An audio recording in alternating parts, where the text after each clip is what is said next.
Okay, video is done. That was a little video from Eve NT.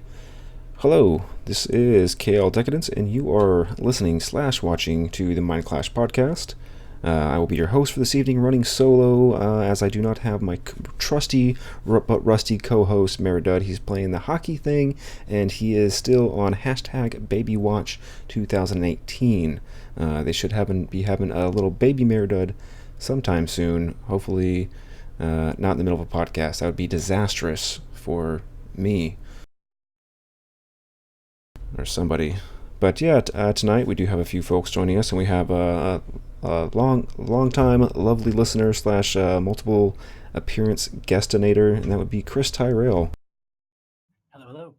Hi, Chris. How are you? I'm doing absolutely fantastic. And you, Kale? Hey, it could be worse. A lot of half days at work, which is good. But yeah, we'll see how the rest of the week plays out. It's only Monday. That's fair. It is, it is. And then we also have Soraya Bloodstone from Triumvirate. Hi guys, thanks for having me. No, thank you. And it's creature. Yep. And then we have a creature that the man, the myth, the legend, the not so CSM candidate worthy individual creature Vorpio. Hello, everyone. I'm Creature Verpio. You are number one in my heart. Thank you. But if we could, we'll start from the top. Chris, just tell us a little bit about who you are, what you do, and who you fly with in game. Sure, absolutely. I am a CEO of a corporation inside the Bastion. I'm our Alliance head recruiter, and I'm also on our Sky team. What exactly is a Sky team? It is our military leadership together under the leadership of our Sky Marshal and our Alliance exec. We lead all of our military operations inside the Bastion. Well, all right, that makes sense. And just to be clear, so everyone knows, Bastion you guys are a part of the Imperium. Is this correct? Yes, that is absolutely correct. You are definitely not the bastard, definitely not forgotten, but sometimes the little known guy that is there. But you are big and growing. Yeah. Beautiful. And Soraya, how about yourself? Hi guys, I'm a director of No Mercy Corporation inside Triumvirate. I'm also part of Alliance leadership and Sky team for Tri. Oh shit! Everyone's got a Sky team. I didn't even know what a Sky team was up until today. I'm failing. I guess I gotta play the game every once in a while. All right, Craig. Wait, no, not Craig. Craig can't tell us who he is. But creature, who are you? What do you do? And why are you not in the CSM? Hello. Oh God. Just kidding. You don't have to answer that one. No, I said some words that I should not have said, so that's why I'm no longer in the CSM. Apparently, it would have came in third place too, which I don't know if that bugs me or I don't know. Whatever. It's whatever. I don't want to get to it. So I am Creature Verpio. I am Test Capital Director, Answer Capital Director. I help run the military with Billy and ProGod. I'm a high command member for Test, which is basically like I assume is what y'all's same thing as y'all's Sky team is, like basically, top dudes of the Alliance or whatever. But so yeah, that's me. All right, wonderful. I think I've got everyone put on the screen properly. That's awesome. Yeah. So tonight we have you guys on because there's a lot of interesting things that are going on within New Eden, up in the north, south, east, and west. There are coalitions here, coalitions there. You've got deployments everywhere. So we will get into that. But first, a little look in the news of what's happening in EVE Online. But I do want to talk about a little bit of CCP news, which is EVE War of Ascension has recently gone into beta version 1.1.7, and we've confirmed that there is at least 4,800 players, from what I understand, on each map, each map or each instance of the map. I guess they've determined that now we're on map number 4, as I've discovered. That would put us at roughly 4,800 players, not necessarily all active, but I do want to give a quick little brief. Are any of you guys playing this game? I am not. I'm not either. No, when I finally got around to it, like Vegas or whatever. By the time I wanted to actually try it, which was like the last day, they turned it off. So I have not gotten a chance to play it. Well, if you have not, you just do a little search on Google. APKmirror.com has it. You can find the latest APK. It is only out for Android right now. I suggest you have, I believe it's Marshmallow or better of Android. I'm not sure. I think that's what my emulators are running. But yeah, so right now, brief overview on what's happening in Map 2. You have the northeast border, which is pretty much all that upper left, or excuse me, upper right side, and down the bottom is the Antaki Brigade, otherwise known as TIB, and then you have the southwest, so that's the exact mirror opposite, which is all pretty much owned by ERP, which is the Ethical Rich Platoon. I've been trying desperately. There's not a whole lot of people within my little corporation that are actually doing anything besides fucking being Care Bears and ratting, but I try to take over other stations here and there. But there's my arch nemesis, Beef Tapa. I want to say a big fuck you to that individual. He's been the bane of my existence from the beginning of this game. I still love him though. Alright, so as far as EVE news goes, we have a patch coming out tomorrow. I don't know exactly what patch number it is. I don't know if we're still going with, YC 118, blah, blah, blah, blah, blah. But it's going to be the July patch, July 10th, and they're going to have quite a few changes. Have you guys seen all this stuff that's been coming out on Twitter and whatnot? I have, but I don't think that's tomorrow, right? I think that's like the 16th. Isn't it? Are you sure?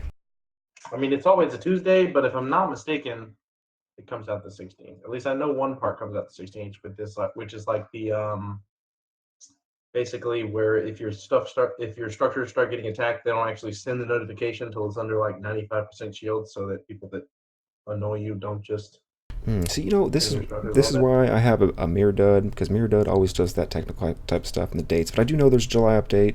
But doesn't that Liberation celebration start tomorrow, or is that likewise on the 16th? Let me check this out. It could. I have no idea. These could be two separate patches. So.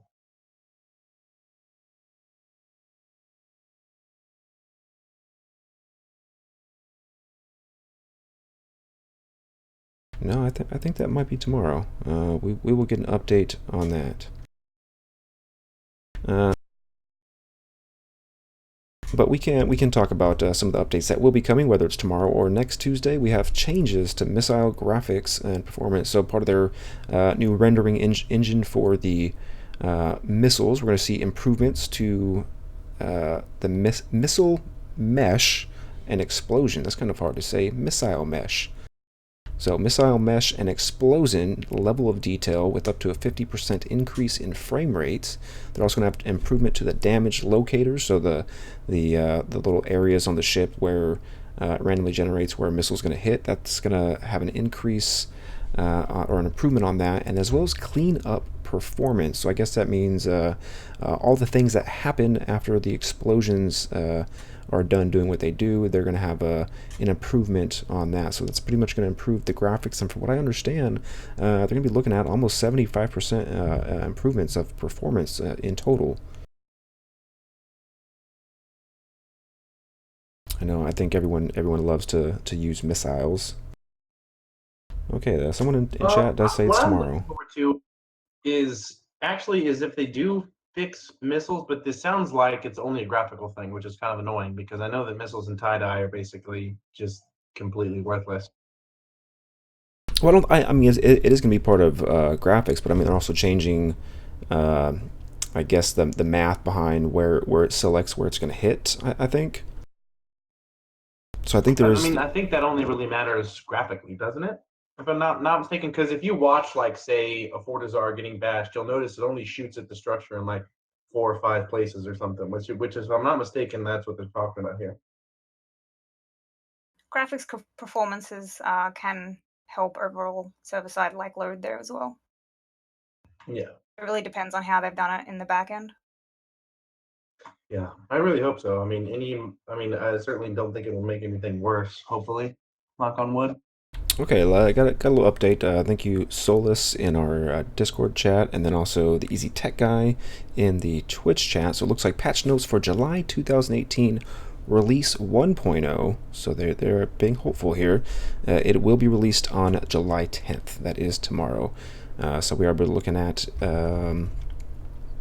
the missile level of detail and impact effect loading have been optimized for improved client performance. So I don't know exactly what that's going to do for tie-dye or whatnot, but we'll see. We'll see what happens. But yeah, so also tomorrow we're going to be looking at a pass on the Abyssal Dead Space. They've gotten some feedback, they've got some complaints, they've gotten some love, so they're going to change the loot drops. The loot drop table is going to be a little different. So all tiers will be getting rewarded.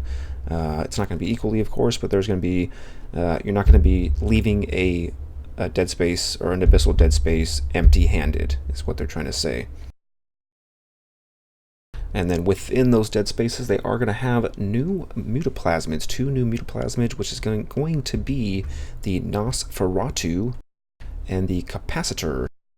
So Nosferatu and Capacitor are going to have a mutaplasmid upgrade, as well as the distribution algorithm. So you're going to be seeing more drops, new things. Should be more fun and interesting all around. You guys doing any of those sites? If I'm not mistaken, it's specifically the capacitor battery, right? Correct. The capacitor battery. I think it's pretty cool that you can mutate all the stuff that you like typically bring into those. I mean, I haven't actually had the chance to do them yet, much to my disappointment. But they seem to be like people seem to love doing them. Like the people that actually liked in PVE. Um, I've heard all great things about them. Yeah, as we all know, I'm a horrible EVE Online player, and I actually only play EVE Online in order to be able to talk about EVE Online, so I couldn't really talk too much about those. I tried them a couple times when they were still in the test server, but other than that, I have not. Ooh, I might have to back up my mic a little bit.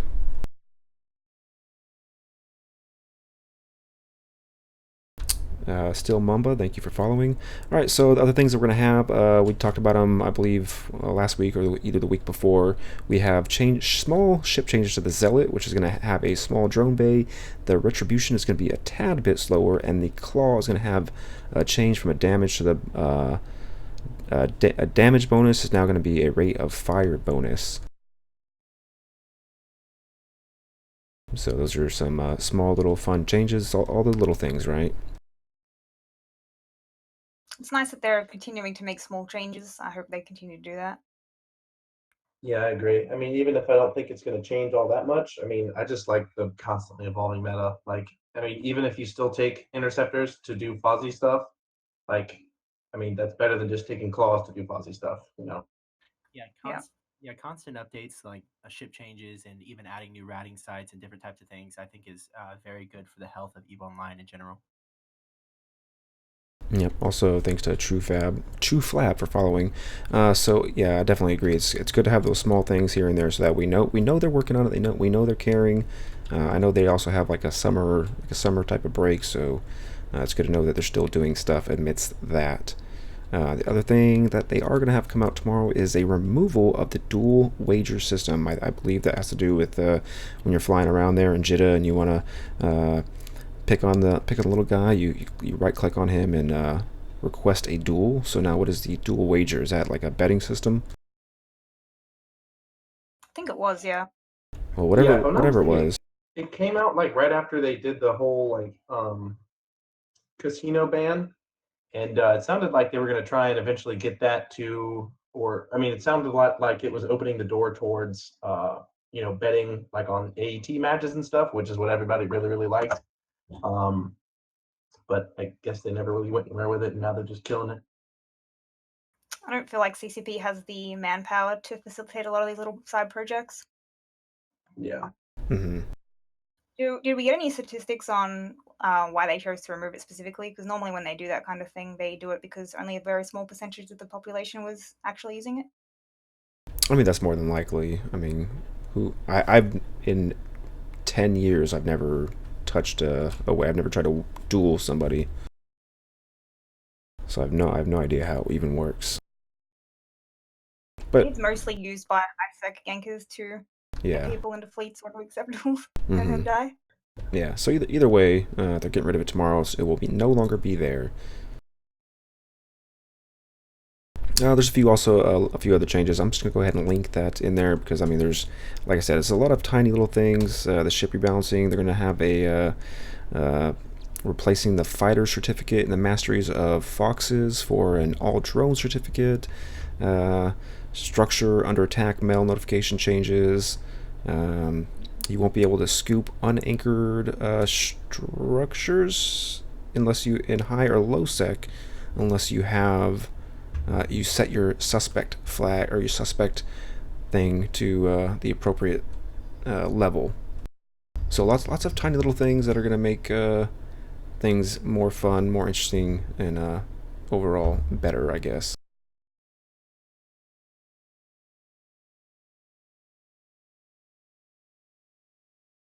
Yeah, I think it'll be pretty cool. I know my logistics team and our military is definitely going to appreciate the no notifications before 95% or whatever. I think everyone will. Yeah.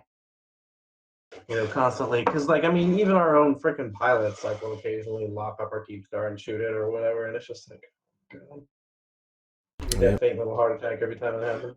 Yeah, for sure. But also this past week, they also put out a few things, put a few different things out. I think 3 or 4 different tweets came out. So one, they have the dev blog, which shows all those notes that I just linked in the chat. But they also did an in development video, which went over the CSM results. As we've already known that for a few weeks now, but they decided to talk about it again. Talked about the balance pass for the Abyss, ship changes, missiles, Vegas, which is almost sold out, as well as the poster contest, which is going to be theme of propaganda. So if you have some elite propaganda poster ideas that you want to get out there, I don't know how you can submit them, but I'm sure there is a way. We're gonna have to figure that one out together. But yeah, if you got a propaganda themed poster, Rex Javix, go ahead and submit that and get it in that contest. And then also they talked about the Minmatar Liberation Celebration, which is coming out tomorrow. Apparently the Minmatar, one of the groups, is going to be providing haulers to transport the liberated slaves. So we're going to be helping the Minmatar end slavery. That is the goal. It's been going on for dozens of years now, and they still have not managed to free all those Minmatar. So we've got to help those guys out. Yeah, it's amazing how they have it. It's all that Vitox, right? I know, right? Or something. There's actually, we could probably do a whole episode on Minmatar role-playing. There's a huge community that I was going through the forums page in like the role-playing section, and people talking about, oh, there's a new antitoxin or an anti-drug for this Vitox, and we're going to help get the slaves off this horrible drug, and all kinds of stuff. So it's actually a pretty booming role-play community.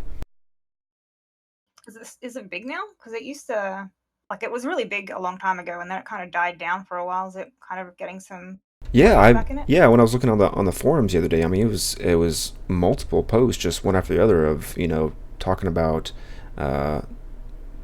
slave liberation, talking about the Vitox and the theories that they have on why the Amar is actually the one that's trying to keep this new drug from coming out, and that's pretty interesting. I would like to think there'd be more of those like world or in-game news stories coming out on that, but I'm not sure. I'm not into that, but I think it'd be a good episode to have. Anyways, and then they also went over the ATXVI. That's 16 in Roman numerals.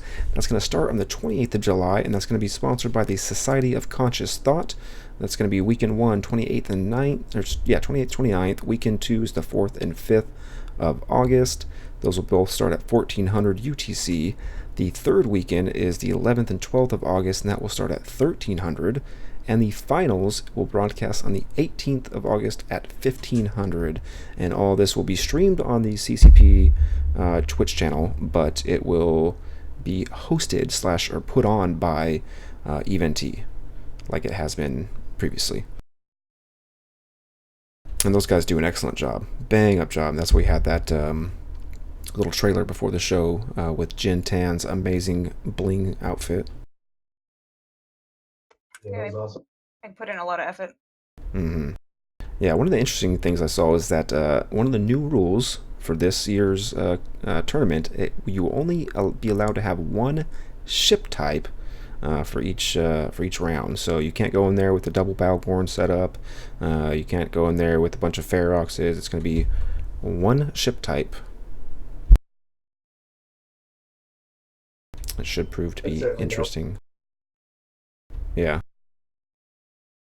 And then part of the reward system. I signed up for our team this year, but just like dude, every Saturday when we have practice, I just haven't been able to make it.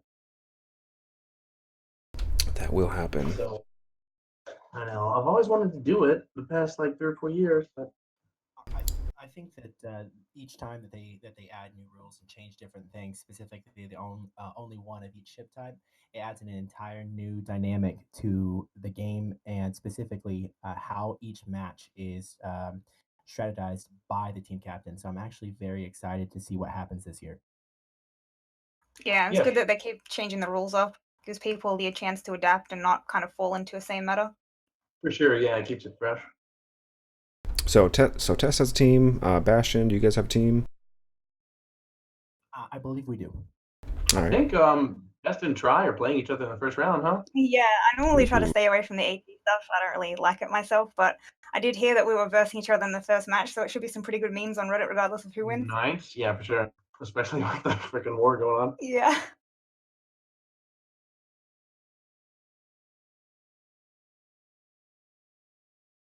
All right. Oh, I lost my notes.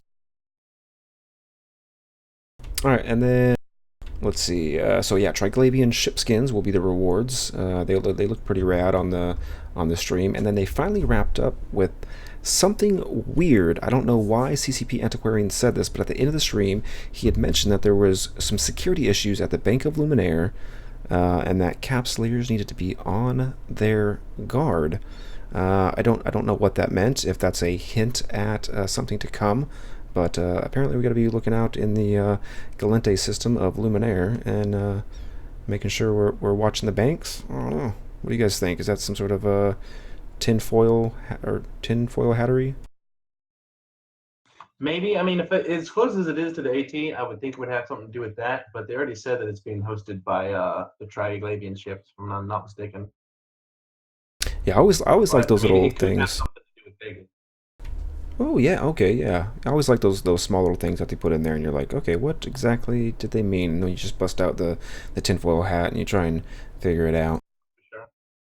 And then finally, I always liked the lore stuff that they did, like especially with the drifters. But I don't know, it just seemed to have died off, if I'm not mistaken. Like they killed Sarum off, and then since then, like drifters have literally done nothing. Yeah, they really ramped everything up, and then it kind of just disappeared. Yeah, I think that's another issue, like I said before, with just the staffing issues at CCP, just not having enough manpower to keep everything going. It's a real shame because they were awesome. For sure, yeah, I always enjoyed it. Like even if it didn't like directly affect my gameplay in general, like it was still really cool to read about. You know, it kept me interested in the game. Yeah. Eva lore in general does that, and I like it. Yeah, I mean, I felt like it's not like I'm sitting there thinking, oh, on a role play, I do this and that, but it just felt like when you're reading about these things, you're seeing it in game, and the changes are being affected by what we do, and just how the community interacts with it. It makes you go like, ooh, crap, I need to log in and see what's going on. Like the Caroline Star, everyone want to log in and see what was going on there. The event with Gemo Serum. I mean, a lot of things. It's just something that keeps you logged in. I don't think CCP has really come through with that in the past year and a half. It's always been kind of they hint at things and then don't really follow up with it.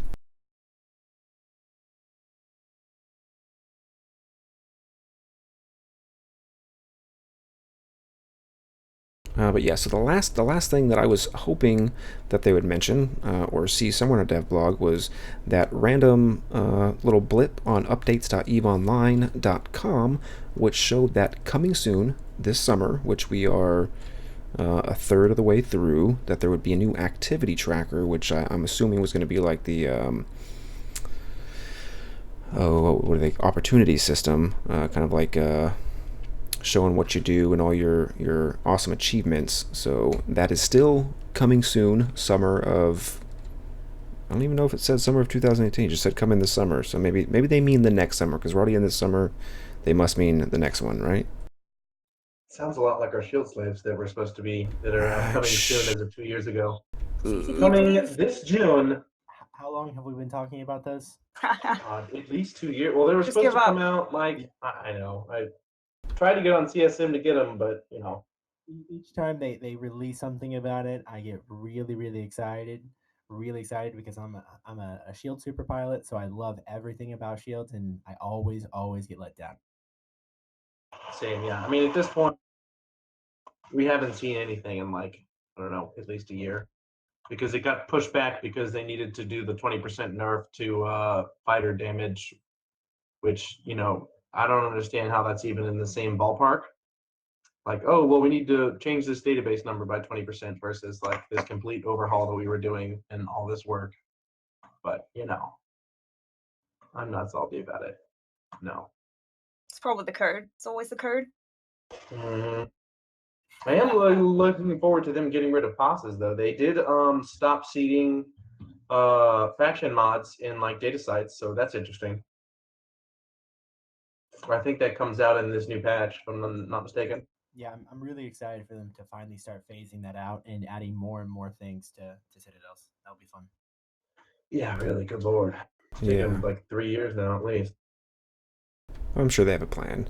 So the other cool thing you're going to be seeing it with the dawn of the liberation of the Minmatar slaves. You can be rewarded with the chain breaker Humok skins. If I remember my lore correctly, I want to say the Humok is their weapon. Is that correct?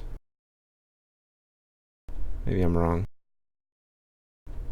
But they're going to have those skins as well as the Dawn of Liberation skin. I'm pretty sure the Chainbreaker ones you're going to be getting as rewards. However, the Dawn of Liberation ones are probably going to be in store, which you can purchase for some Iskies or Plexies.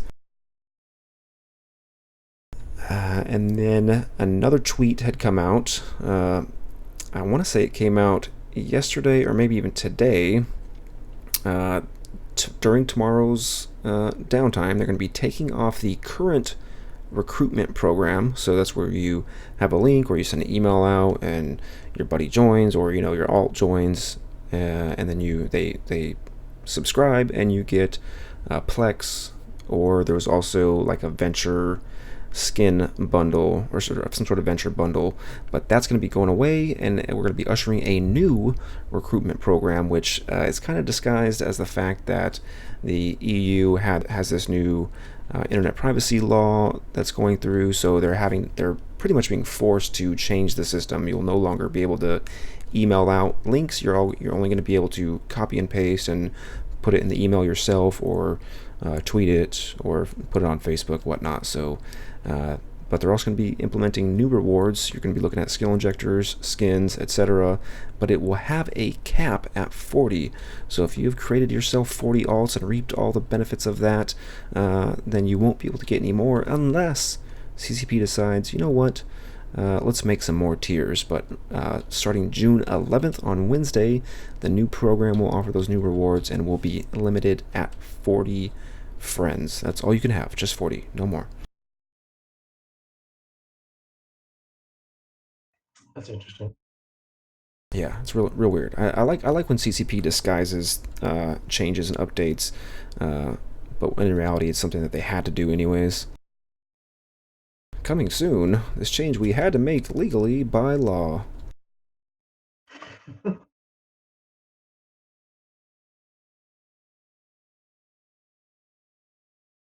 Let's see. And then I saw on the Reddit, my favorite r/Eve, Wingspan had put out, or somebody within Wingspan had put out information on a website called permaban.rocks, and this has a picture of the band, Perma Ban band playing in the background. They got their logo up front, and then it's got a countdown timer, and it's roughly 6 days. It says they will release a new song in 6 days, but looking through it, I looked through the source code. I didn't see anything that indicated it belonged to CCP or had any Eva Online IP information on it. It just said at the bottom, all rights reserved. It didn't say by whom, but maybe they are, maybe they're not. I don't know. It could be we could be getting catfished. Hopefully not.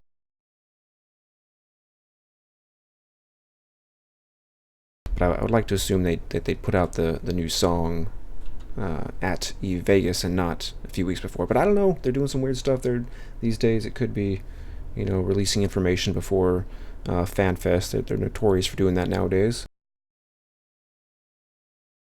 It might just be a release to like a little bit of additional info Mm-hmm. before it goes out into Vegas.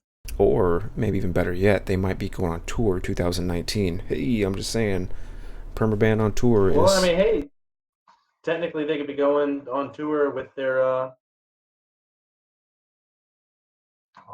don't know Yeah. if anybody's following the Thanos did nothing wrong thing, but I just got killed by Thanos. Dude, RIP. Congratulations. Yeah, Perma Ban. Thought that was funny.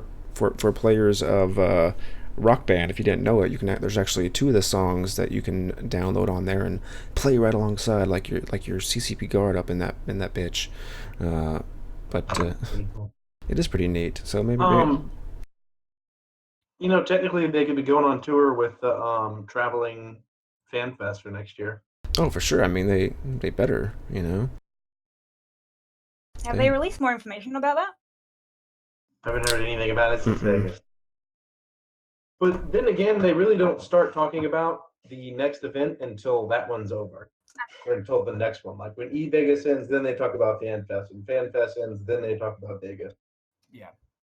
I'm actually very curious to see what they do when they split it up, or where they're going to host the different types of events. I'm actually very intrigued to see that. Well, we'll find out soon. I mean, so Chris, you're gonna be there. Any other two gonna be there? I was hoping to go this year, but work stuff got in the way, so probably not going to be able to make it. I am planning on being in Vegas, yeah. Nice. Yeah, I'm actually currently. I've been trying to talk with the community team. Years previous, they've had media passes for podcasters and bloggers, and as you know, their community team has taken a little bit of a nosedive. I talked to CCP Guard a little bit. He said just keep emailing them, and they'll hopefully get me a media pass, and then I'm gonna go ahead and crash on Chris's couch, and I'll party with the Bastion. It'll be a fun time. Oh God, I'm excited and scared. And of course, test bros are welcome as well. It'll be a fun little party. Oh, obs. All right, so that kind of wraps up the CCP developer news. We're going to go into the battle reports, which are currently brought to us by the War Deck Project. The War Deck Project is an open Discord group focused on discussion of war decks in hopes of collectively proposing better systems and mechanics to the CSM and CCP. I will link that here in a moment. I wish I had my link man, my hype train to do that for me, but I'll have to do that. But anyway, so for the player news, we're looking at a lot of different things, which kind of flows into what you guys are here for. The Imperium specifically has its sight sets on NC Dot, and they're going to stick it up the ass of the North. And a quote from the Mittani is, "We are flagrantly violating the galactic balance of power." Is that a good Mittani voice, or do I need to do something different? "We are flagrantly violating the galactic balance of power by deploying the largest single armor supercapital force this game has seen under one coalition banner up the ass of the North. Let's see how Vince Draken enjoys his new purpose in life as Sort Dragon's babysitter, and PL leaves him behind to wipe GOTG's asses, while PL seeks to get back at Tess for the Providence humiliation." End quote. That's pretty intense. Tanya always words things so elegantly. Yeah, that's real intense. I like it. It painted a picture. What do you guys know about this? I mean, Chris, you know a little bit more than I do. What is happening up there? It's a madhouse. Yeah, it's been a very interesting weekend with the announcement of our coalition deploying. In a very quick succession, I got word from our Alliance exec and some of our other leadership that we were deploying, and to get all Bastion supercaps moved to our new deployment zone. And so, and within quick succession, we had move fleets happening within the hour of our ping going out. And so, over the last few days, we have deployed almost all available armor supercaps to our new deployment zone. All right, interesting. So we'll get a little bit more into what's going on down there in a moment. But next, brought to you by the New Eden Report, we have the 1900. I believe this was from. I think this was from today. So we got Pandemic Legion has moved its super capital fleet southwards to attack Legacy. Brave move op was destroyed in 3L 3N Tech X by Eastern Allies. I'm not sure who that is, but it sounds spicy.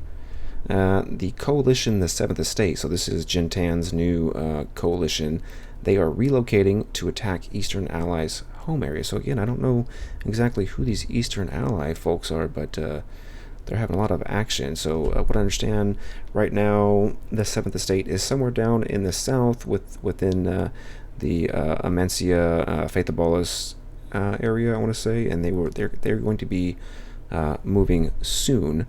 And then we have Legacy, which consists of Test, Brave, CO2. This is really interesting to me. I did not know that CO2 was bosom buddies again with Test. What is going on there? I think that's an error. That's an Is it? area we're not working with them. I didn't think so. I got that from the some coalition website, which obviously is wrong because I was gonna say that sounded weird to me. But then we got Requiem Eternal, Drone Walkers, and more clashing again with these Eastern allies in IPX-HH5, I should say. 4 oracles down. So who are these Eastern Coalition fellows or Eastern allies?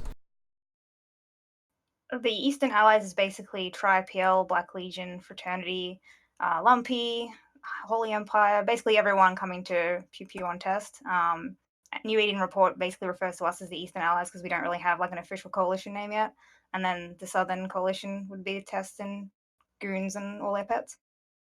At this point, it would be pretty much anyone that is not Goons or Guardians of the Galaxy is considered like the Eastern Forces or whatever. It's like operating down here. And I guess Southern Forces would be Goon or Legacy and Goons or the Imperial. Interesting. All right, so what we're gonna do here is we're gonna try and break this down as simple as possible because, as we know, I'm not that great with the meta, and people have to explain a lot of things to me. But so we got the North. Pretty much, the Imperium owns the North in almost every way, shape, and form, financially, politically, economically.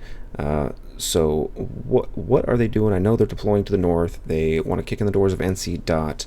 What is going on here, Chris? Why is this happening? Well, what we've seen is the economic powerhouse of our coalition develop over the last 6 to 8 months, and really even further. Almost a year now, we have been almost terminating now into Delve. Obviously, we have a lot of our state groups that go out, have some fun in different regions.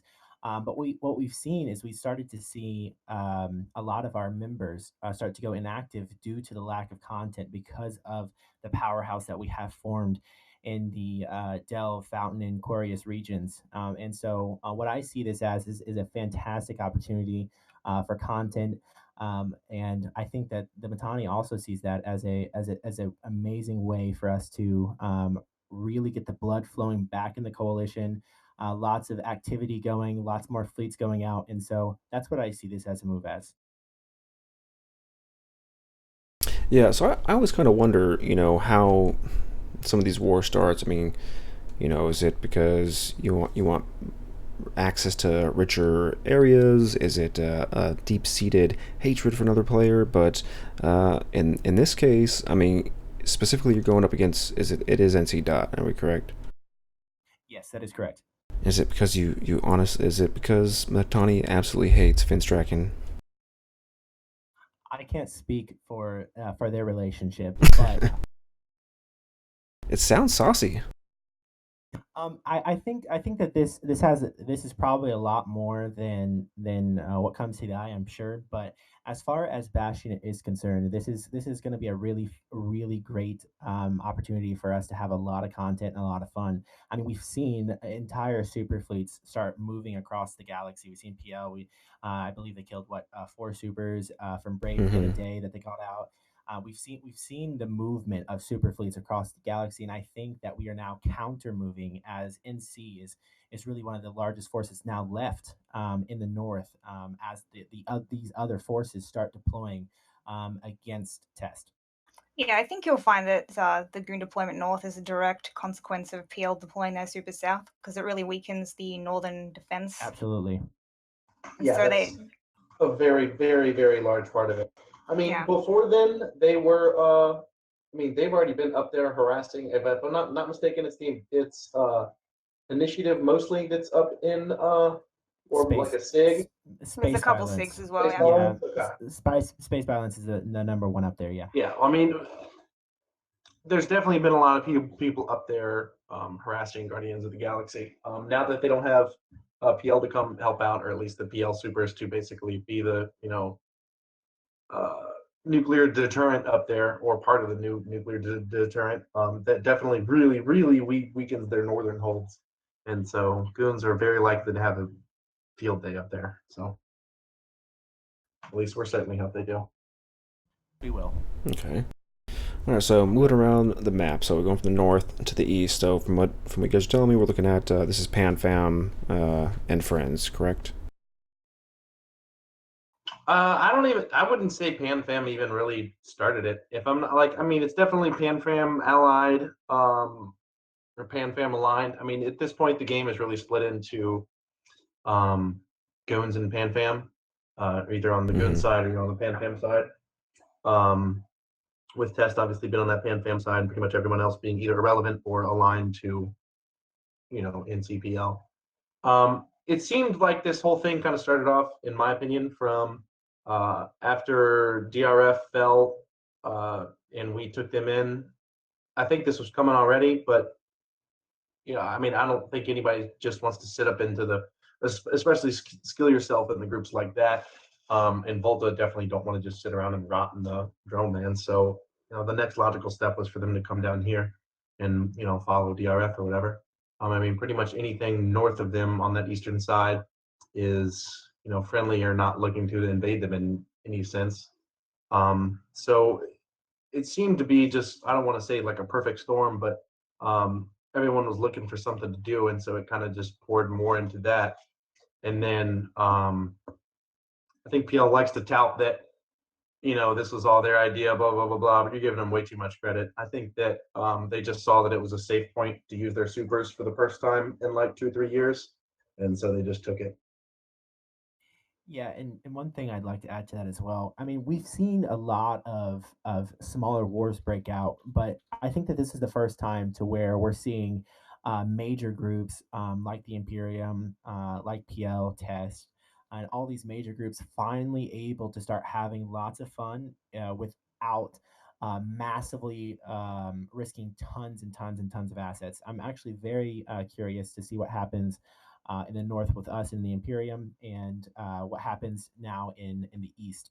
I think that this is a good split. It's going to create multiple zones of conflict and content. I'm very excited about it. yeah, it For should be sure. interesting. Yeah, it'll be a good time. I'm excited. I'm glad there's some content going on finally. It remains to be seen what Goons will end up doing in the long run, or if Eastern Bloc will continue to make progress.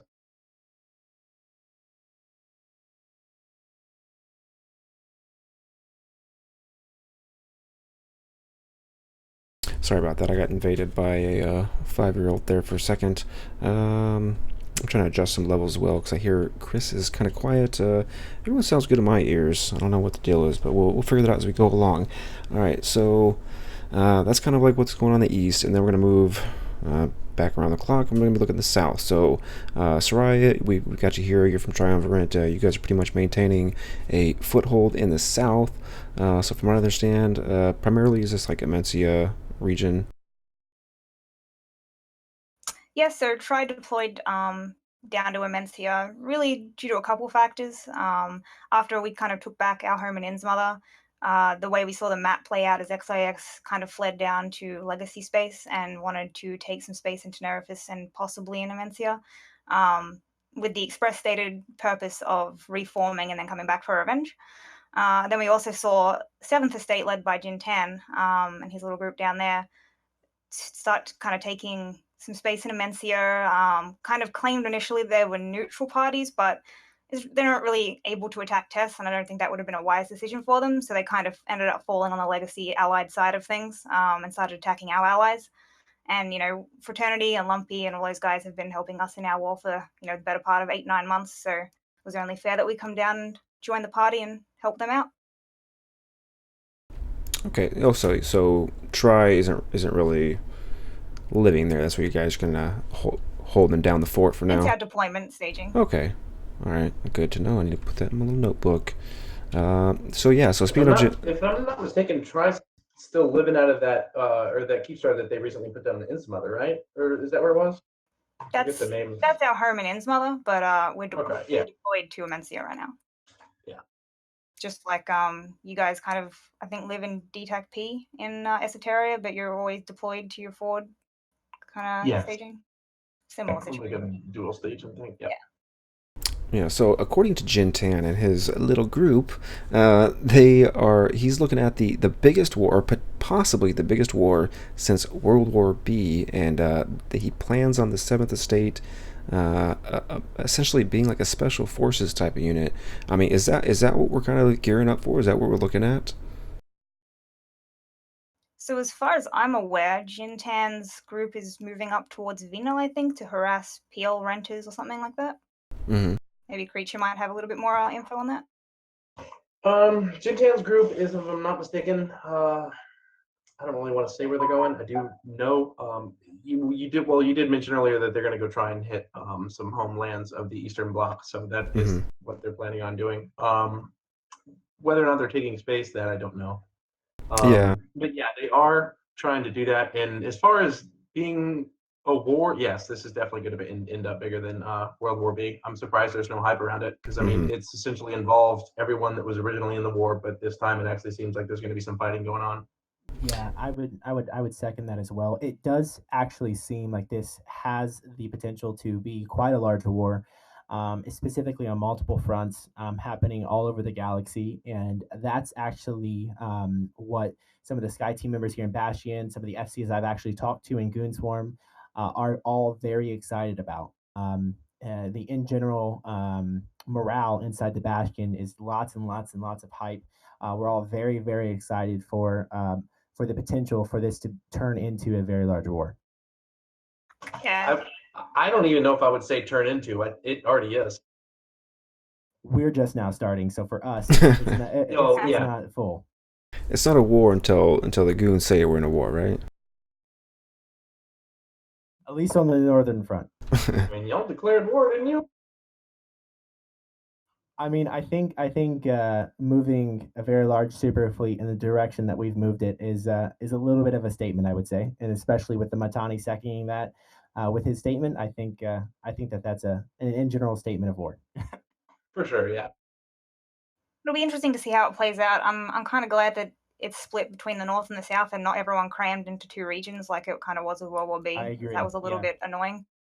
Yeah, definitely. I think leaves room for more fights. I do certainly wish there were a few goon supers down here to help out, but I think we'll be doing just fine down here. It is pretty cool that it. Yeah, well, I think they're leaving them at home for now, but they do have that option. Yeah, so they do. Goons do. Hold on, I looked totally off my train of thought. Sorry. No, you're okay. And I would basically second what he was about, where I think he was going, and say that the thing that interests me the most about this war is the fact that we are seeing a lot of the big groups split up, and so instead of hey we don't want to drop any caps because we know the other side is going to drop twice as many as we are, now we are seeing these big blocks split up. So I personally think that we're also going to start seeing a lot more cat fights, because we're not, oh hey, there's 4, 5, 6, 7 other alliances that are ready to drop right now. No, there's one alliance or two alliances now ready to drop, instead of the 5 to 6 to 7 when they're all in a coalition block, all in the same area. So I'm actually very excited about that part too. Yeah, it would be. I mean, it would definitely go to like content killing if goons move their entire armor super fleet down here. I mean, without at least NC being over here. Being NC and goons up there in the north and us and PL down here, it's or us and all of the Eastern Coalition, like we're a little outnumbered, obviously. I don't think anybody's trying to avoid that. But on the flip side of that, up north, I would say GOTG and NC are obviously extremely outnumbered by goons. Um, maybe not firepower wise, but it's definitely numerical bodies and fleets kind of thing is definitely tipped towards the goon side on that. So definitely be interesting to see how these next few weeks play out and what all happens. I know that the one of Test's keep stars down in the south got reinforced. The 4GB keep star got. They attempted to do it at about 8 o'clock Central this morning, and then I think Triumvirate. I thought it was PL, but apparently it was a Triumvirate that ended up reinforcing it finally. Yeah, that's correct. Frat tried to do it in their time zone early and didn't really go to plan. So we came and No. finished it off early. Yeah. Funny story. Y'all actually reinforced it about, if I'm not mistaken, 14 minutes before the timer switched to several hours later. Yep, that is correct. We realized what the timer was going to change to. Yeah. I think overall, kind of no matter the way this plays out, winning or losing in the South and the North, I think this is really, really healthy for the game. Speaking from experience from Try kind of getting temporarily evicted and losing the Keepstar and everything like that, I think the majority of the membership in Try was still really, really happy with the content that was created by these wars. And I think it'll be the same for everyone else going forward. It's nice to not have a stagnant game anymore. Yeah, I agree with that. The game I has agree, been too. very, very stagnant over the last 6 to 8 months. Like I said, Goonswarm and the rest of the Imperium all hermiting and making lots and lots and lots of money in Delve and Fountain and Queria. And now we're starting to see a spark of content. So I think the overall general consensus that you're hearing, Kel, is that we're all very excited about this war. Yeah, absolutely. So while you guys are talking, I pulled up the most recent coalition influence map from Sov.space. Oh, like another invader.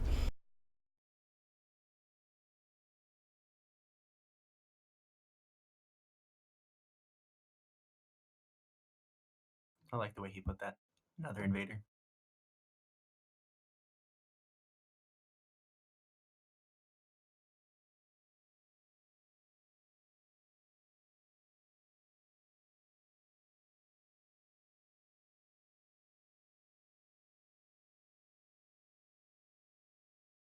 Sorry about that. Yeah, so pulled up the coalition influence map, so so we can kind of get some perspective. So we're talking right now down the south, and there's Legacy, which is this big giant blue blob. Over a bit to the little right, we have the Winter Coalitions. What I understand is kind of some of the Chinese guys. That's correct, or Yep. okay, so we got that, and then we have the we don't want to say Trumpy because Sarai doesn't like Trumpy, but that is Try. So Trumpy up there, that orange color, that is Try, and then we have a little bit of the Try and Lumpy. Okay, so it's Try and Lumpy, and then you have some small little fellers that I can't even really see what's going on there from this angle. The little white one.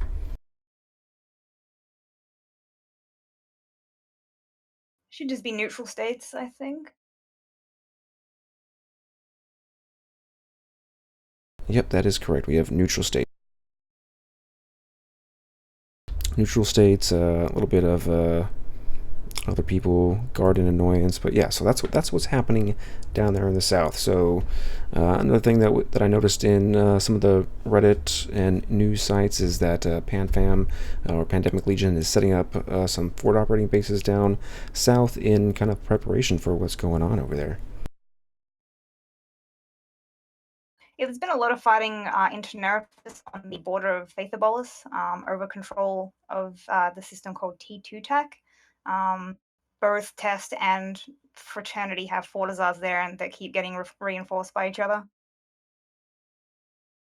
Okay. Yeah, it's pretty interesting.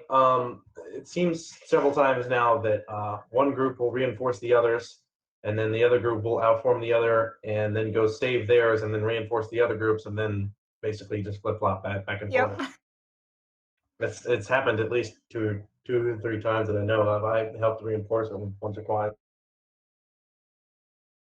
But I mean, it's fun. You know, it's going to be a lot of back and forth like that. Thankfully, despite, I mean, PL may have a lot of, or the Eastern Coalition may have a lot of firepower down here, but I want to say numbers wise, it's typically pretty even if we can form up big enough. Yeah, I think if both sides are able to form, we can get kind of fairly even numbers. But the issue comes when one side can't form quite as many, and then the other side stands down and then repeats on the opposite way. Yeah, and then you lose all your progress for the past couple days. Yeah. Okay, so I'm starting to get this picture painted. So we're still in the south. We're going to move. Words are hard. We're going to slightly move over to the west a little bit, and we're looking at, it's going to be the start of the Imperium, but really what we got down at the bottom here is this Red Menace. I'm only picturing that somewhere in my head because of the name. We're talking about the Russians. Is this true? Yeah, so Yeah. RMC, you also see the same red blob above the Trumpy area on the east side. I do see that blob. RMC has a bunch of space Imperial bases, and then when we took the Innsmother cache area back from the DRF, they also took cache, so they have split up in their space right now. Okay, so we've got those guys. Anybody know kind of what they're doing over in that region? Are they just doing little skirmishes here and there with the big yellow blob of the Imperium? That is a huge space that they've got. Jeez Louise. RMC is actually given that space by the Imperium. They're technically nice. Imperium aligned. Yeah, despite the fact that they're fighting us right now, which is always been it's interesting. a very interesting situation. We don't really go down to their space. We don't really touch their space. We don't really roam in their space as much as like for example, I took out several fleets the other day to test space. You know, we don't really touch that space. The longer that EVE politics goes on, the more interconnected the relationships get, and it gets a little bit complicated. Yeah, tell me about it. Alright, so we kind of already went over Imperium, what you guys are doing. You know, you're currently in the west. You're doing all your fun riding carrier things in Delve, making shit but tons of money. Are you slowly seeping up towards the north? Are you going to be taking over that whole side of the map?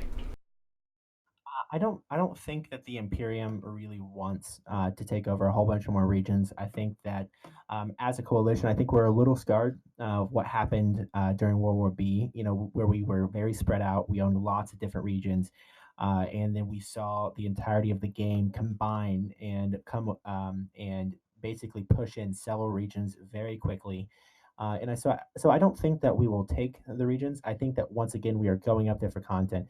We have the initiative, we have parts of Bastion and Snuff all in Fountain, and we have really solidified both Delve and Fountain as stronghold regions. And this is why this war is so interesting to me personally, is because we have already solidified in Fountain, and we're already deploying to a already solidified part of Fountain. And we placed those keep stars a very long time ago. And so I think that this has kind of been a buildup for quite a while, and we've been planning for something like this type of deployment towards the north for a while. Okay, I'm gonna kind of leave you guys to talk for just a moment. I've got to tuck this little wildling. So Yeah, goons have been up there for a long time. They were already, I mean, shitting on Declan pretty hard. So, I mean, having a whole super fleet up there is, I mean, I don't want to say they already had cap superiority up there, but they pretty much did. You know, NC and PL had their supers up there, like kind of reinforcing the back line, but kind of still leaving Guardians of the Galaxy on the other side of it. So it'll be interesting to see like, I mean, there's the very likely possibility that, you know, Guardians of the Galaxy could fold or retreat, one of the two. You know, especially without PL and most of the Black Legion being down here now, could very easily get steamrolled very quickly. So Yeah, and I definitely think that that is a possibility. Do I think that that is exactly what will happen? I'm not sure. I don't think that our goal is to push out and then take space. Like I said, I think one of our main goals, once again, is to create content, to kind of stick it to NC, like the Matani said, and to have fun. I think those are the key goals. Like I said, it's been far too stagnant in the Imperium, and just over, like I said, the last few days since it has been announced that we were deploying, people are very excited. I've even seen people in my own corporation start logging back in. The Alliance team speaks are more active. It's I'm looking forward to that part. yeah, I don't foresee y'all trying to take any space. That being said, you would probably burn it all to the ground, Yeah, that which is I'm true. okay with. Set all that Yeah. shit on fire up there. God bless. As long I mean, you may not be down here, but if you draw them away for like big TO and or Studio and Keepstar timers, that'll very easily take a lot of pressure Yes. off the South. Yes. God, it would be fucking hilarious if PL ended up going home, but we will see. They seem pretty committed, and it's very likely that they could just let everything burn up there as far as Yeah. theirs. But if I'm not mistaken, NC is a little more to the left of them, and so or a little more closer to y'all. So they probably have to go through NC first. Well, But we saw think what happened when we tried to hit the Keepstar in the north, and we literally broke Eve servers. So I'm very curious that if we go that route again, if with the lesser numbers in the north, what happens? I'm actually very curious to see what happens then. The Sigs have been up there for a while, right? Cloaky camping and stuff. Yes, we've had space violence and several other smaller SIGs up there for quite a while. They're in Declan, I think or that just kind of everywhere. their main yeah, if I'm not stage. mistaken, it's early, and yeah, it's definitely. At least that's what I've heard. I don't know. What kind of effect do you reckon that's had on that area? I'm looking at the ADMs right now. It doesn't look like there's been much of a shift in terms of that, but I think it is the beginning to start wearing them down, right? Like wear them down to the point to where they're constantly used to having cloaky campers, and then people are randomly dropping on them. I think that does a lot of wearing down people, and I think with us now deploying to that area and now harassing them, I think that it could do what you guys were talking about and do an even bigger blast to their morale as an alliance and coalition. yeah, it's a similar way to the way FCON died. Yeah, Very, I mean, very, yeah, exactly. Like, I mean, if you live under a very oppressive group, it's morale falls like a rock. and that's funny that you would actually mention that. I was actually an alliance exec inside of an alliance inside of the FCON coalition, and that's exactly what happened to us. Is we were camped by the Imperium, constantly getting dropped on top of, and then just the massive conflict that happened after that completely destroyed the coalition.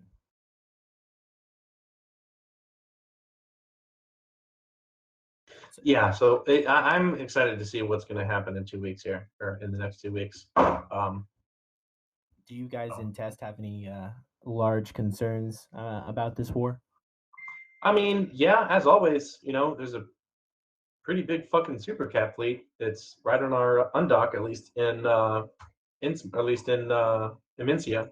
So it's interesting to see what's going to happen on that front. I mean, at the very best, like I don't want to say there's not a whole lot we can do, but as far as like going toe to toe and trying to hold grid, that's going to be almost a losing battle every time. But that being said, we've got a very stacked FC team.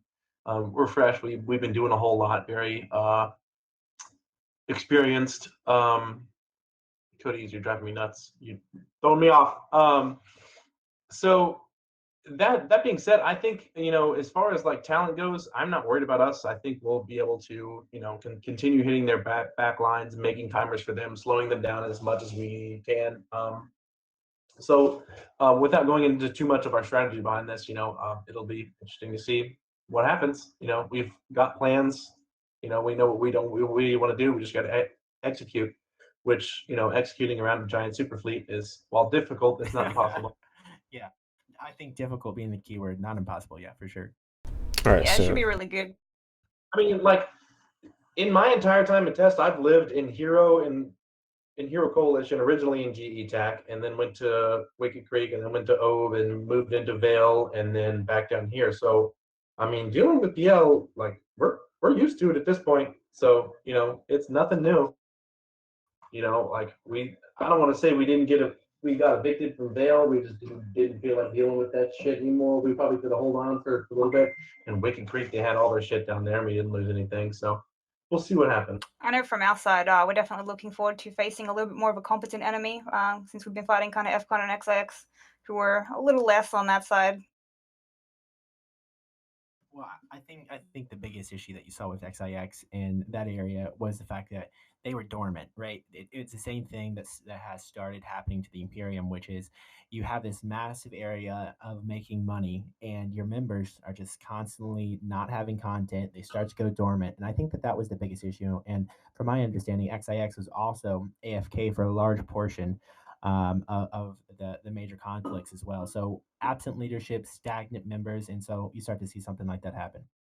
Yeah, in my opinion, what happened to XIX is like it was twofold. They got hit like almost every day, constantly for like 6 or 8 months, and then like didn't really have all that strong of an FC team to begin with, and were used to like buying their way out of problems. And after trying to save FCON, um, they spent a lot of their money doing that. So by the time that came around, I don't know their finances, but I'd imagine they were pretty low on ISK. But as far as they just got beat. They got worn down and beat. And so they came over here. Obviously, I think they're a little leaner now. We'll see what happens and what they can get up to. So Yeah, I think you're exactly right. They relied on a long time by surviving through diplomacy, I think, and kind of hiring for mercs when sure. they needed to. And I think that really weakened them and their fighting force as a whole. And also their ability for their members to be used to that kind of combat. I mean, it was an 8 or 9 month war. It was pretty crazy for all sides, I think. Yeah. Well, So real quick, when was I'm sorry, somebody brought up in chat, and this is something I kind of wanted to also ask you guys about. So we've seen a little bit of overload on the servers. I know recently there was Citadel fight. There was somewhere around 2,800 members or 2,800 players in there, and there's a lot of disconnects, a lot of tie-dye. Just damn unplayable overall. If we see any numbers higher than that, what are we going to be looking at as far as server performance? I mean, is this going to be something that's even going to be worth playing? I mean, are you going to have to strategize it in a way where you can actually have fun without it turning into a crap fest? That's always a valid strategy. Just pump so many people into the system that you can't effectively reinforce it for downtime. Um, like that's it. You got to play with the cards that you have. Um, that being said, I don't think that. Uh, the servers have already been pretty shit lately. It's only going to get worse. We've had mass disconnects on Fleet, and I know both sides have. Extreme desync and stuff. I don't know what the deal is, but the servers are in worse shape now, like when they were in the big ass MTAC O fight. Yeah. Like there was one time when I dropped when we were in, I want to say it was the NC Dread Bomb or whatever that we dropped on, or maybe it was in Wicked Creek against Fraternity, but I had both my Titans on field, and one of them just consistently disconnected the entire time. I don't know what the deal was, but like I would log in, try and get it in, and then it would just disconnect for no reason. It was just that account in particular. I'm typically running 4 or 5 accounts, so I don't know what the deal with that one was. And there was one other as well, but I don't know. CCP really need to work on service stability more than anything right now. If they're going to try and play up these huge fights, and I'm sure any day now they're going to start playing up this big ass war. That they're going to start promoting it, but then if they can't really like if we can't actually do it, then what's the point? Like that's why we all play Eva's, for these big ass fights. It's not for like 10v10 skirmishes. At least Hmm. most of us in nullsec warfare don't play for that. But I like we'll see. What I'm kind of interested to see on that note is with multiple conflicts happening in multiple sides of the galaxy, less people being at those fights, I wonder if that will be the decrease on the servers that the servers actually need to function properly. I'm not saying that there won't be massive fights. I'm just saying that, for an example, the last Keepstar fight that we went to, we broke the server to the point where the defending team won. Just based on the technicalities, so I'm actually very curious to see what happens with these new fights and multiple front wars happening. Yeah, and we may have to go with that strategy, basically just log everything in the system. And I don't want to say create lag, but I mean, just logging in and trying to play the game seems to do enough. Yeah, it's Yeah. pretty unavoidable for Keepstar fights. Yeah. So how much of an effect do you think this is going to have going forward? I mean, in terms of the war. Well, it could make it more difficult to take out the Keepstars. But I mean, this is something that we've been dealing with. The whole game has been dealing with for years. So I mean, because at the end of the day, I mean, if you have a certain objective and you have a certain goal, you're trying to, one side's just trying to defeat the other, and if you can't because the server literally can't handle it, I mean, damn, it sucks. Well, I think the server can handle it, but the problem is it just gets so it gets to be such an unplayable experience for literally everyone. It's just like I don't know. It drives me nuts. It is crazy. I mean, you see a battle that should last an hour, hour and a half at max turn into multiple hours, massive tie-dye fights. Oh yeah. It's unplayable. I mean, don't get me wrong. I love that shit, but the problem is that we've moved from like modules, being slow to react to just basically not working at all and having client crack and having crashes. So if we don't have crashes, we don't have disconnects, it's not awful. While it is a miserable experience, the game at least works. The problem is when you have massive disconnection, shit just straight up doesn't work. Like in the 9 Tech 4, $1 billion battle Keepstar thingy, that goons couldn't even reload more fighters, and the way that they had out was it. So like if the game doesn't even freaking work, that's one thing. But the problem is that like I mean, so that's the real problem. I don't have a problem with the game going super slow. If I'm not mistaken, CCP Fozzy was talking about trying they do have the potential to make tie-dye not bottom out at 10%, which we already know that it goes below that. It just like starts dropping shit.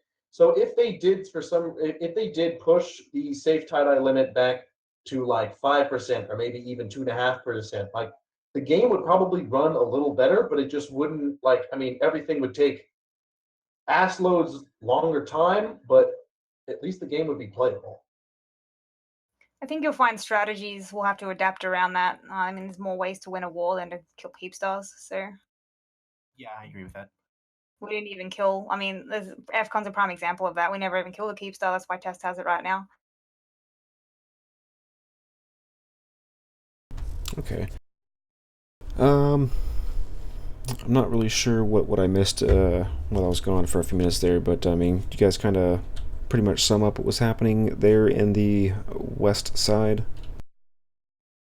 Yes. All right, so bottom line is, at pretty much every side of the game, every area, there's something going on. I know there's even other groups that are getting into the fold, such as what's Ashtarathi's group, Fed Up. I know they're kind of getting into some of that, so they're not just a faction warfare group anymore. They are trying to actually play in this big fat war. So, maybe in the next few weeks I'll have them come on. But you all have a piece in this war. There's going to be, it's not even just one war. It's really multiple wars if you think about it, because you got what's going on down in the south, Imperium's invading in the north, which should turn into big fat war as well. I mean, is one going to be more important or more newsworthy than the other? I don't know. We'll find out, I guess. So as far as looking forward to over the next few weeks, I mean, when should we be looking to log in and get in on this action?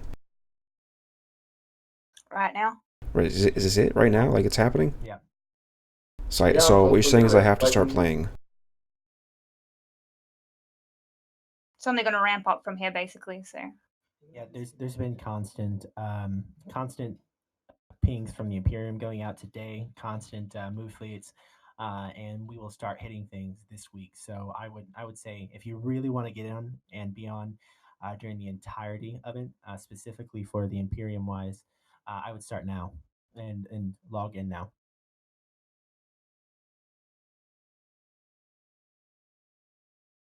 So commenting on what someone's saying that the tests are going to try to intentionally lag like the server. No, we're not. That's dumb. We hate it just as much as you do. But that being said, hoping that you know the game doesn't run well enough for people to like effectively use their strategies. Like shit doesn't work for us when we try and attack shit. You know, That is true. That is true. like we had a nightmare fleet out that every time a pilot would disconnect and basically lose all of his speed and then just get blacked by Titan, and that was it. Mhm. It's a lot easier to move a target when he's disconnected and moving 0 meters a second than when he's moving 1,000. Yeah, that's true. That's true. Well, I mean, it looks like I might have to actually start playing this game a little bit more than rather than just sitting there ratting in a low sec system, being all uh, grumpy about Eve Online. So maybe I should actually play, and I might enjoy it a little bit more and stop silently crabbing. Yeah, I mean, this is certainly a great time to get involved on any side. So, So, which side am I going on? Who am I fighting with? test the lines, please, more. Thanks. The nice thing about the war is that there's plenty of content for kind of all sizes of gangs, from small gang like Intosis stuff to blobs to larger fights. So even if you're kind of new, you can still get in on some content, have some stuff for you. Yeah, Yeah, absolutely. for sure. That is one thing I've noticed is that it's not just like big ass timer after big ass timer. It's like there's a lot of little fleets doing stuff here and there, and then obviously the big fleets for like Quartazars and stuff. But Yeah, there's Yeah. always stuff going on. agreed. Yeah, actually, so if you've listened to the show, a long time in the past, you'd know that I was actually one of Chris's minions back in the day, back when we were down in Amencia, and I swore an oath that I would never join up with the Imperium, and I know Bastion is essentially part of the Imperium, but I don't know. I mean, I love flying with you, Chris, and you were probably one of the better CEOs that I had. So I've actually been putting some thought into it lately. You might, You should totally yeah, join. you might see that. I don't know. You are more than welcome in the House of Tyrell. Absolutely. All right. So I think you guys pretty much covered everything that's kind of going on. So we'll hit up real quick some of the monthly meetups that are going to be happening within the next few weeks, and then we'll wrap it up with some shout outs, unless you guys have some more on that topic. Are you ready to do that? Ready to roll? I think we really covered everything. I think we really have. Okay, beautiful. All right, so coming up this weekend, Friday the 13th of July, 2018, in Warszawina, Poland, somewhere there. They're going to be having a Let's Meet in Poland.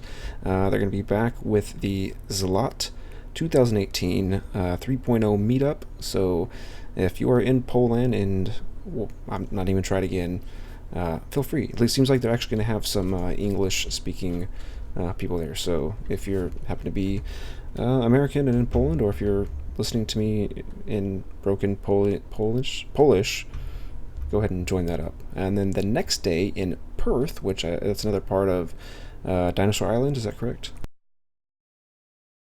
That's Australia. Yeah, that is Australia. So the 14th of July, Perth, they're having a meetup. It looks like a barbecue because it's Eve Meat, MEAT. So yeah, Lapa's Brazilian barbecue. Oh god, that sounds delicious. I love Brazilian barbecue. And then the Houston Galveston. It's a monthly meetup. I probably should go there. I live only about 4 hours away, so maybe one of these days. I know there's one in Austin as well at Mothership Games. It's probably it's at La Brisa Mexican Bar and Grill. That's the 20th of July. So check those guys out. And then of course Still City Eve Part 3. That's going to be Still City, Butler, Pennsylvania.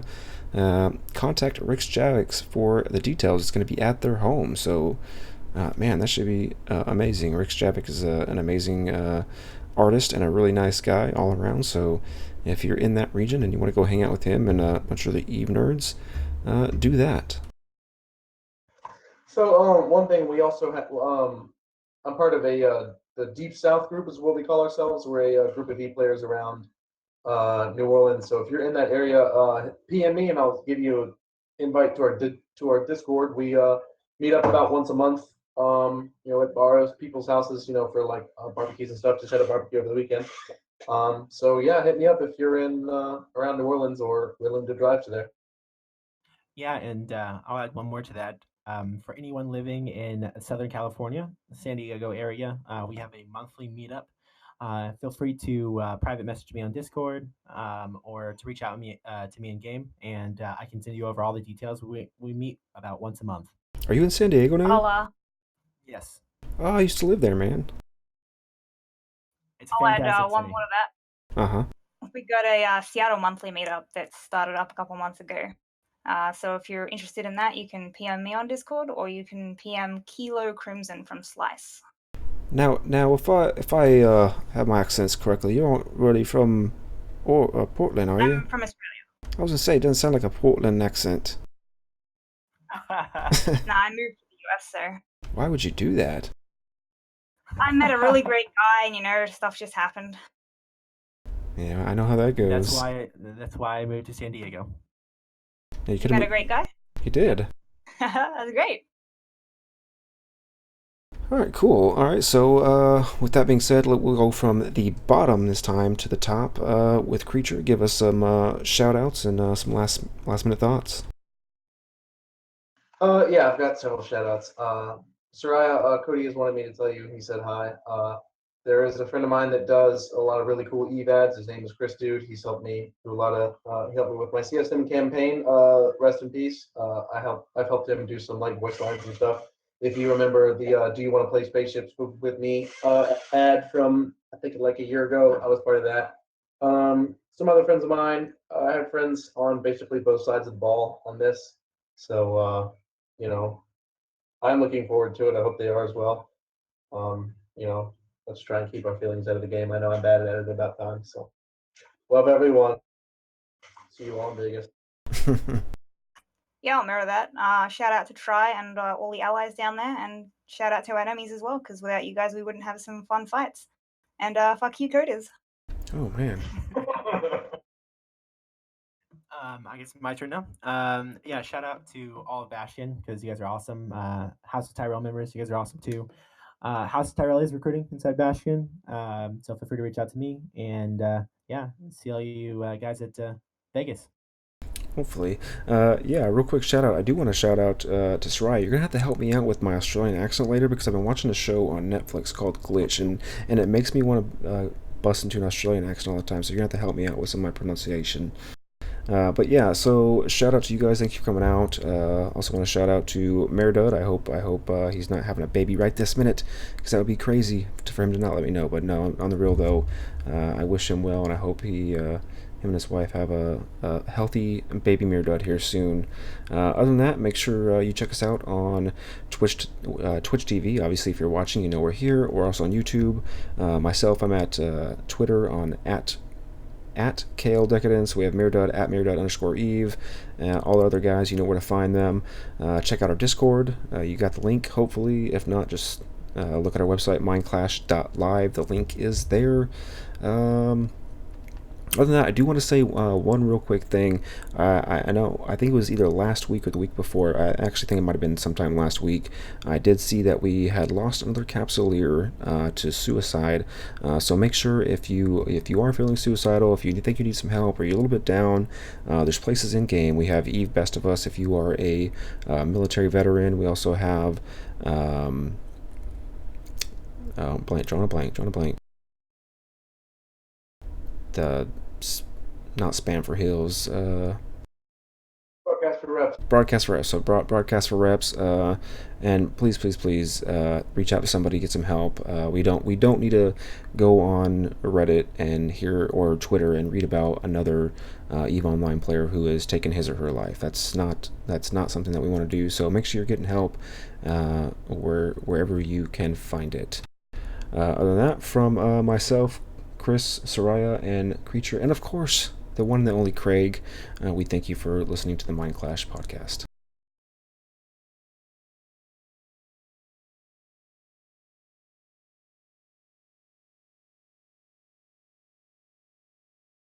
Oh, you know what? I need to thank a few people because we've had some subscribers and whatnot. Kaspolstra has followed us. Aaron Rod Bacon has followed us. Thank you. Still Moomba followed.